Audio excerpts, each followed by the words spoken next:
জীবনের একটা পর্যায়ে এসে মানুষ হঠাৎ বুঝতে পারে তার সবচেয়ে বড় শত্রু বাইরের কেউ নয়, বরং তার নিজের ভেতরের অনিয়ম। সে হয়তো পরিশ্রম করে, চেষ্টা করে, তবুও ফল পাচ্ছে না, কারণ তার কাজের মধ্যে ধারাবাহিকতা নেই, চিন্তার মধ্যে স্পষ্টতা নেই, আর সিদ্ধান্তের মধ্যে দৃঢ়তা নেই। এই উপলব্ধিটা সহজে আসে না। বেশিরভাগ মানুষ এই সত্যটা মেনে নেওয়ার আগেই অন্যকে দোষ দিতে শুরু করে, পরিস্থিতিকে দায়ী করে, সময়কে অভিশাপ দেয়। কিন্তু যে মানুষ একসময় থেমে নিজের দিকে তাকাতে শেখে, তার পরিবর্তন সেখান থেকেই শুরু হয়। সে বুঝতে শেখে সমস্যার সমাধান সবসময় বাইরে থাকে না। অনেক সময় সমাধান লুকিয়ে থাকে নিজের অভ্যেসের ভেতরে, নিজের প্রতিদিনের আচরণের মধ্যে। আজ কিভাবে সময় কাটালাম, কোন কাজটা গুরুত্ব পেল, কোন কাজটা শুধু অজুহাতে রয়ে গেল, এই প্রশ্নগুলোই ধীরে ধীরে মানুষকে সচেতন করে তোলে। এই পর্যায়ে এসে মানুষ উপলব্ধি করে শৃঙ্খলা কোনো শাস্তি নয়, শৃঙ্খলা আসলে স্বাধীনতার পথ। যে মানুষ নিজের সময়, শক্তি আর মনোযোগকে নিয়ন্ত্রণ করতে পারে, সে অন্যের উপর নির্ভরশীল থাকে না। সে জানে কখন কাজ করতে হবে, কখন থামতে হবে, আর কখন নিজেকে সামলাতে হবে। এই নিয়ন্ত্রণই মানুষকে ভেতর থেকে শক্ত করে তোলে। অনেকেই ভাবে অনুপ্রেরণা থাকলেই সব সম্ভব, কিন্তু বাস্তবে অনুপ্রেরণা ক্ষণস্থায়ী। আজ আছে, কাল নেই। যে জিনিসটা মানুষকে দীর্ঘদিন ধরে চালিয়ে নেয়, সেটা হলো অভ্যেস। ছোট ছোট অভ্যেস, যেগুলো চোখে পড়ে না, কিন্তু সময়ের সাথে সাথে জীবনকে অন্য জায়গায় নিয়ে যায়। যে মানুষ এই অভ্যেসগুলোর গুরুত্ব বোঝে, সে আর হঠাৎ ভেঙে পড়ে না। এই অংশে আরেকটি বিষয় পরিষ্কার হয়, নিজের সাথে করা প্রতিশ্রুতি সবচেয়ে গুরুত্বপূর্ণ। অন্যের সাথে কথা ভাঙলে হয়তো কেউ জানবে না, কিন্তু নিজের সাথে কথা ভাঙলে তার প্রভাব পড়ে ভেতরে। আত্মসম্মান ধীরে ধীরে ক্ষয় হতে থাকে। আর যখন মানুষ নিজের সাথে দেওয়া কথা রাখতে শেখে, তখন তার ভেতরে এক ধরনের নীরব আত্মবিশ্বাস তৈরি হয়। এই পর্বের শুরু আমাদের মনে করিয়ে দেয়, জীবন বদলাতে বড় সিদ্ধান্তের দরকার নেই, দরকার প্রতিদিন নিজেকে সামান্য হলেও ঠিক পথে রাখা। এই ছোট ছোট ঠিক থাকার চেষ্টাই একদিন বড় পরিবর্তনের ভিত্তি তৈরি করে। শৃঙ্খলা নিয়ে মানুষের সবচেয়ে বড় ভুল ধারণা হল এটা নাকি কষ্টের, কঠিন আর চাপের বিষয়। বাস্তবে শৃঙ্খলা মানে নিজের জীবনকে সহজ করা। যখন মানুষ জানে কোন সময়ে কি করবে, কোন বিষয়ে মন দেবে আর কোন বিষয়ে এড়িয়ে যাবে, তখন তার মানসিক চাপ অনেকটাই কমে যায়। সিদ্ধান্তহীনতার জায়গাটা ধীরে ধীরে ছোট হতে থাকে, কারণ প্রতিদিন নতুন করে ভাবতে হয় না কি করা উচিত। এই জায়গায় এসে অভ্যাসের গুরুত্ব আরও স্পষ্ট হয়। অভ্যাস কোনো হঠাৎ তৈরি হওয়া বিষয় নয়, এটা গড়ে ওঠে ছোট ছোট পুনরাবৃত্তির মাধ্যমে। প্রতিদিন একই সময়ে কাজ শুরু করা, একইভাবে দিন শেষ করা, নিজের জন্য নির্দিষ্ট কিছু নিয়ম মেনে চলা, এই সাধারণ বিষয়গুলোই সময়ের সাথে সাথে শক্ত ভিত্তি তৈরি করে। মানুষ তখন আর ইচ্ছার ওপর নির্ভর করে না, সে নিয়মের ওপর ভর করে এগোয়। অনেক মানুষ নতুন অভ্যাস গড়তে গিয়ে শুরুতেই খুব বেশি চাপ দেয় নিজের উপর। সে ভাবে একদিনেই সব বদলে ফেলবে, কিন্তু এই অতিরিক্ত চাপই বেশিরভাগ সময় ব্যর্থতার কারণ হয়। পরিবর্তন টেকসই হয় তখনই যখন সেটা ধীরে আসে, অল্প অল্প করে কিন্তু নিয়মিত। যে মানুষ এই ধীর গতিকে মেনে নিতে পারে, সে দীর্ঘদিন ধরে এগোতে পারে।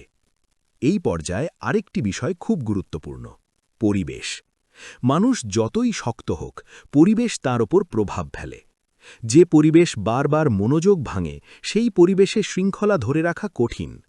তাই নিজের চারপাশকে একটু গুছিয়ে নেওয়া, অপ্রয়োজনীয় বিভ্রান্তি কমানো, নিজের কাজের জায়গাকে পরিষ্কার রাখা, এই ছোট কাজগুলোই অভ্যাস গড়ার পথে বড় সহায়ক হয়।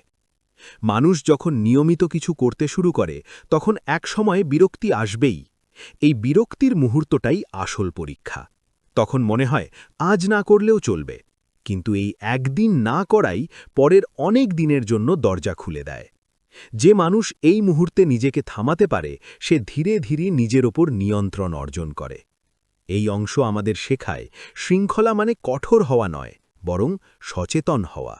নিজের শক্তি বুঝে নিয়ম তৈরি করা, নিজের সীমা মেনে চলা, আর তবুও লক্ষ্য থেকে সরে না যাওয়া।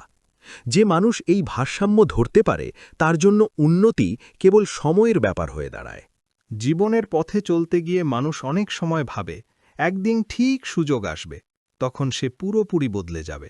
এই অপেক্ষাটাই তাকে আটকে রাখে, কারণ সুযোগ কখনো হঠাৎ করে এসে কাউকে গড়ে তোলে না। সুযোগ কাজে লাগে শুধু তাদের জন্য যারা আগে থেকেই নিজেকে প্রস্তুত করে রাখে। যে মানুষ প্রতিদিন নিজের কাজ ঠিকভাবে করে, সে সুযোগ এলেই সেটাকে কাজে লাগাতে পারে। এই জায়গায় এসে দায়িত্ববোধের গুরুত্ব বোঝা যায়। দায়িত্ব মানে কেবল কাজ করা নয়, দায়িত্ব মানে নিজের ফলাফলের দায় নিজে নেওয়া। যদি ফল ভালো হয়, সেটার কৃতিত্ব নিজের, আর যদি খারাপ হয়, অজুহাত না খুঁজে নিজের ভুলটা খুঁজে বের করা। এই মানসিকতাই মানুষকে ধীরে ধীরে পরিণত করে। যারা দায় এড়াতে চায়, তারা উন্নতির পথেও পিছিয়ে থাকে। অনেক সময় মানুষ নিজের লক্ষ্য নিয়ে খুব অস্পষ্ট থাকে। সে জানে ভালো কিছু করতে চায়, কিন্তু ঠিক কী করতে চায় সেটা পরিষ্কার নয়। এই অস্পষ্টতাই কাজের গতি কমিয়ে দেয়। লক্ষ্য স্পষ্ট না হলে পরিশ্রমও এলোমেলো হয়ে যায়। যে মানুষ নিজের লক্ষ্যকে পরিষ্কারভাবে চিনতে পারে, সে অপ্রয়োজনীয় কাজে শক্তি নষ্ট করে না। তার প্রতিটি প্রচেষ্টা একদিকে এগোয়।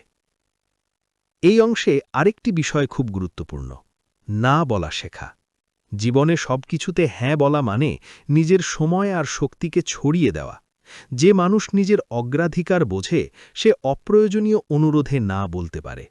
এই না বলার ক্ষমতাই তাকে নিজের লক্ষ্য রক্ষা করতে সাহায্য করে।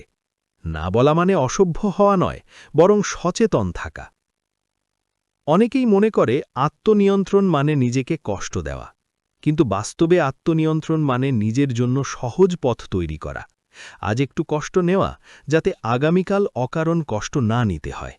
যে মানুষ এই বিষয়টা বোঝে, সে তাৎক্ষণিক আরামের চেয়ে দীর্ঘমেয়াদী লাভকে গুরুত্ব দেয়।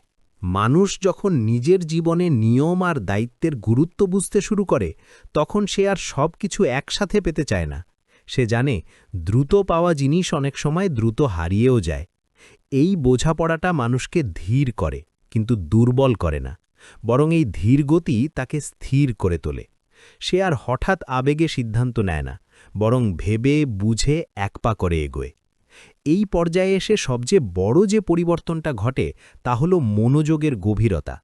আগে মানুষ একসাথে অনেক কিছু করতে চাইত, ফলে কিছুই ঠিকভাবে হতো না। এখন সে শেখে এক সময়ে এক কাজেই মন দেওয়া কতটা শক্তিশালী হতে পারে। যখন মনোযোগ ছড়িয়ে যায় না, তখন কাজের মান বাড়ে, ভুল কমে, আর নিজের ওপর বিশ্বাসও ধীরে ধীরে শক্ত হয়। অনেক সময় মানুষ ভাবে সে যথেষ্ট চেষ্টা করছে, তবুও ফল আসছে না। কিন্তু সে খেয়াল করে না তার চেষ্টা হয়তো ঠিক জায়গায় যাচ্ছে না।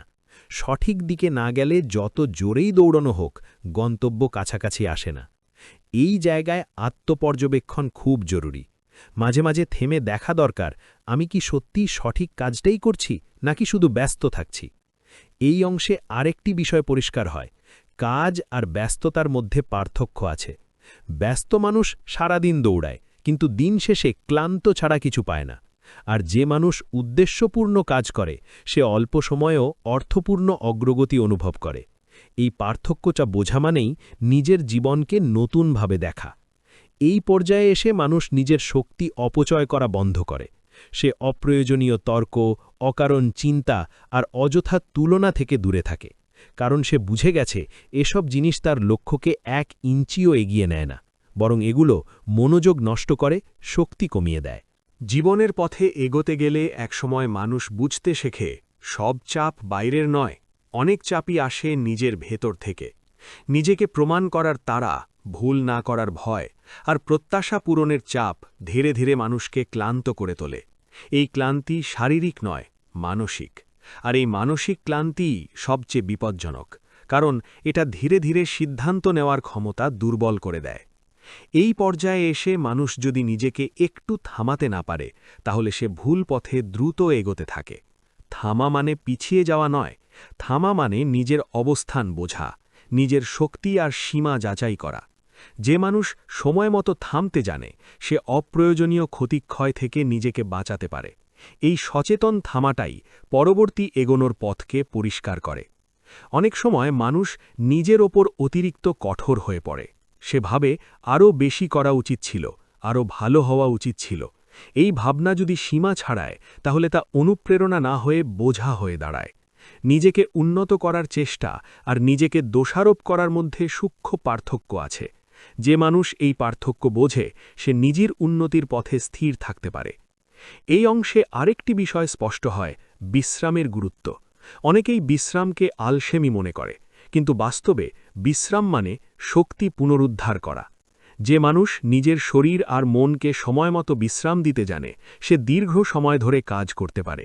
আর যে মানুষ বিশ্রামকে উপেক্ষা করে সে একসময় বাধ্য হয়ে থামে, তখন ক্ষতি আরও বেশি হয়।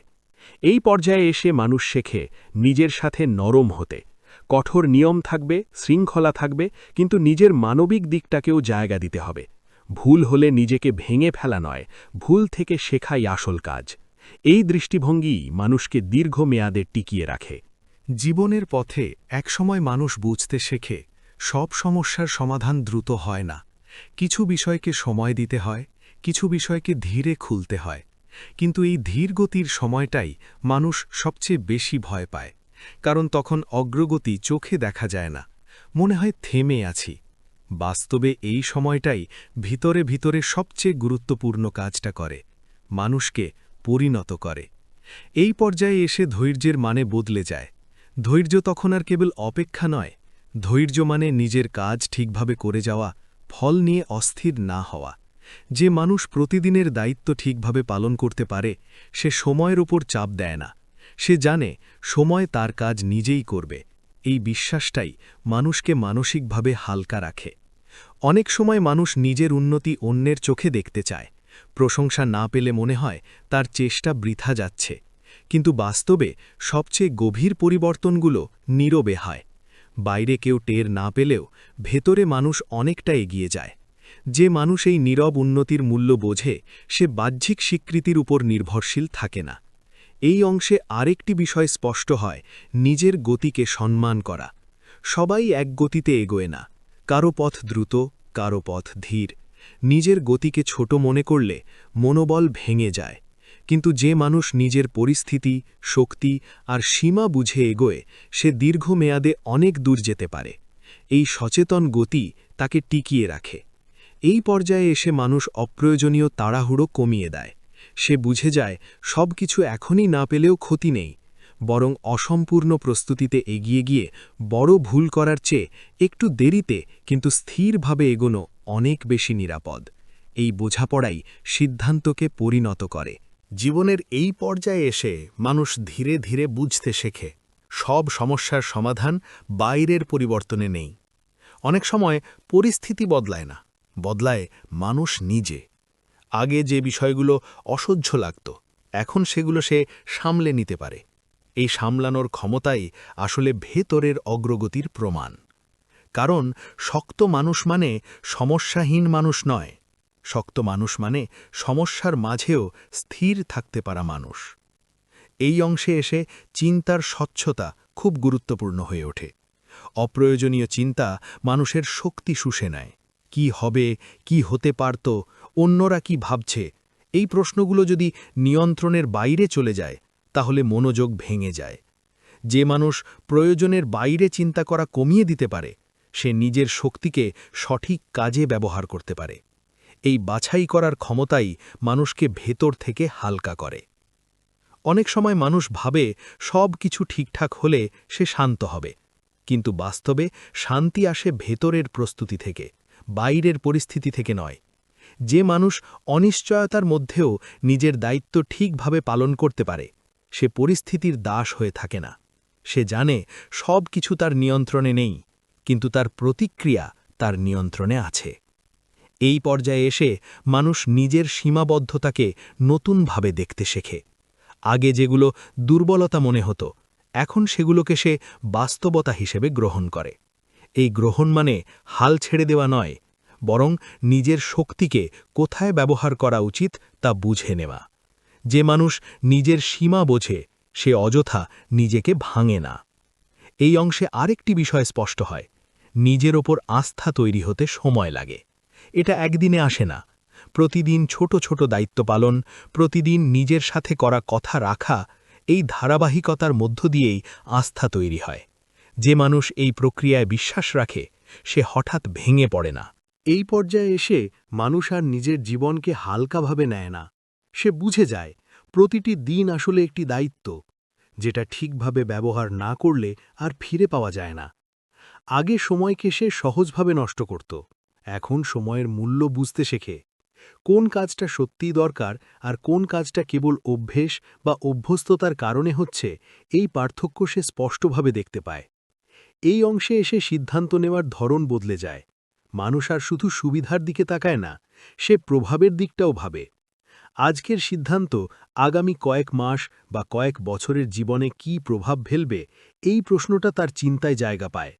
এই দীর্ঘমেয়াদী দৃষ্টিভঙ্গি মানুষকে অপ্রয়োজনীয় ঝুঁকি থেকে দূরে রাখে এবং স্থির পথে এগোতে সাহায্য করে। অনেক সময় মানুষ বুঝতে পারে সে এতদিন অনেক কিছু ধরে রেখেছে, যেগুলোর আর প্রয়োজন নেই। পুরনো অভ্যেস, অকারণ ভয় কিংবা এমন কিছু লক্ষ্য যা আর তার জীবনের সাথে মানানসই নয়। এগুলো ছেড়ে দেওয়াটাও এক ধরনের অগ্রগতি, কারণ জায়গা খালি না হলে নতুন কিছু আসতে পারে না। যে মানুষ ছেড়ে দিতে শেখে, সে আসলে নিজের পথ আরও পরিষ্কার করে নেয়। এই পর্যায়ে এসে মানুষ সম্পর্কের ক্ষেত্রেও সচেতন হয়। কার সাথে কতটা সময় দেওয়া উচিত, কার কথা কতটা গুরুত্ব পাওয়া উচিত, এই বাছাইটা সে আবেগ দিয়ে নয়, উপলব্ধি দিয়ে করে। এতে সে নিষ্ঠুর হয়ে যায় না, বরং অযথা মানসিক চাপ থেকে নিজেকে বাঁচায়। এই সচেতন সম্পর্ক বাছাই তার মানসিক শক্তিকে স্থির রাখে। এই অংশে আরেকটি বিষয় স্পষ্ট হয়, নিজের উন্নতির পথে একা লাগতে পারে। সবাই বুঝবে না, সবাই পাশে থাকবে না। কিন্তু যে মানুষ নিজের লক্ষ্য সম্পর্কে পরিষ্কার, সে এই একাকিত্বকে ভয় পায় না।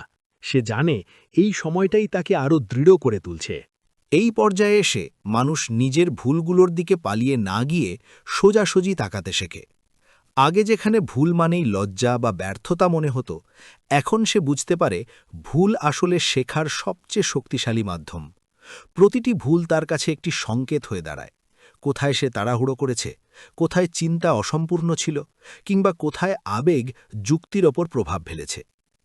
এই অংশে মানুষ অজুহাত দেওয়া বন্ধ করে। পরিস্থিতি, মানুষ বা সময়কে গাই করার বদলে সে নিজের দায়িত্ব খুঁজে নেয়।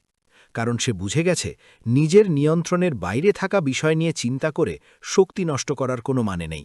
বরং যেটুকু তার হাতে আছে সেটাকে ঠিকভাবে ব্যবহার করলেই ধীরে ধীরে ফল বদলাতে শুরু করে।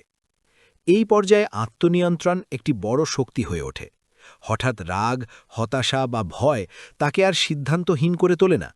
সে অনুভূতিকে অস্বীকার করে না, কিন্তু অনুভূতির ওপর ভর করে সিদ্ধান্তও নেয় না।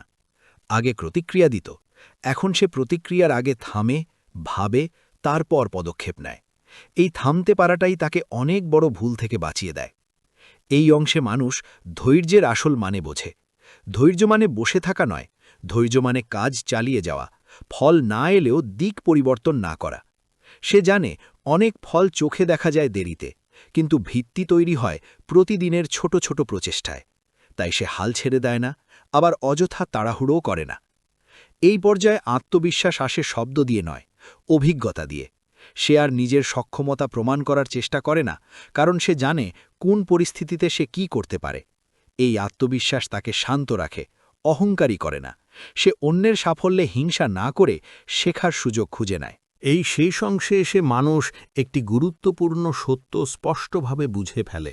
সফলতা কোনো হঠাৎ পাওয়া ঘটনা নয়, বরং প্রতিদিনের সিদ্ধান্তের যোগফল। বড় পরিবর্তন আসে ছোট ছোট অভ্যাস থেকে, আর সেই অভ্যাস গড়ে ওঠে সচেতন চিন্তা ও নিয়মিত চর্চার মাধ্যমে। সে বুঝতে শেখে আজ যে কাজটা সে এড়িয়ে যাচ্ছে, সেটাই আগামী দিনের বড় বাধা হয়ে দাঁড়াতে পারে।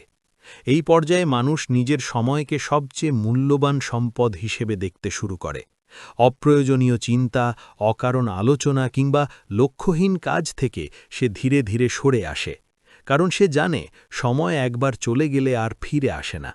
তাই সে প্রতিদিন নিজেকে প্রশ্ন করে, আজকের দিনটা কি আমাকে আমার লক্ষ্যের এক ধাপ কাছে নিয়ে গেল, নাকি দূরে ঠেলে দিল? এই অংশে দায়িত্ববোধ আরও গভীর হয়। সে আর শুধু নিজের জন্য নয়, নিজের কাজের প্রভাব অন্যদের উপর কিভাবে পড়ছে সেটাও ভাবতে শেখে। এতে তার সিদ্ধান্ত আরও পরিণত হয়। সে বুঝে যায় প্রকৃত উন্নতি মানে শুধু নিজে এগিয়ে যাওয়া নয়, বরং নিজের অবস্থান থেকে সঠিক উদাহরণ তৈরি করা। এই পর্যায়ে মানুষ ভবিষ্যৎ নিয়ে অযথা ভয় পায় না, কারণ সে জানে ভবিষ্যৎ নিয়ন্ত্রণ করা যায় না, কিন্তু প্রস্তুতি নেওয়া যায়। সে নিজের দক্ষতা, মানসিক শক্তি আর চিন্তা শক্তিকে এমনভাবে গড়ে তোলে যাতে যে কোনো পরিস্থিতিতে মানিয়ে নেওয়া সম্ভব হয়। এই মানিয়ে নেওয়ার ক্ষমতাই তাকে অন্যদের থেকে আলাদা করে তোলে। এই এপিসোড এখানেই শেষ হলেও যাত্রা এখানেই থেমে যায় না, কারণ সামনে আরও গুরুত্বপূর্ণ কিছু অপেক্ষা করছে। প্রিয় দর্শক, আজ এই পর্যন্তই। পরবর্তী এপিসোড 11-এ আমরা জানব মানুষ কিভাবে দীর্ঘমেয়াদী লক্ষ্য ঠিক করে, কেন অনেকেই মাঝপথে দিক হারিয়ে ফেলে, শৃঙ্খলা ভেঙে গেলে কিভাবে আবার নিজেকে গুছিয়ে নেওয়া যায় এবং বাস্তব জীবনে সিদ্ধান্ত নেওয়ার সময় কোন চিন্তাগুলো সবচেয়ে বেশি কাজে আসে। এই পরবর্তী এপিসোড আমাদের শেখাবে কিভাবে নিজের পথ নিজেই তৈরি করতে হয়, অন্যের ভিড়ে হারিয়ে না গিয়ে।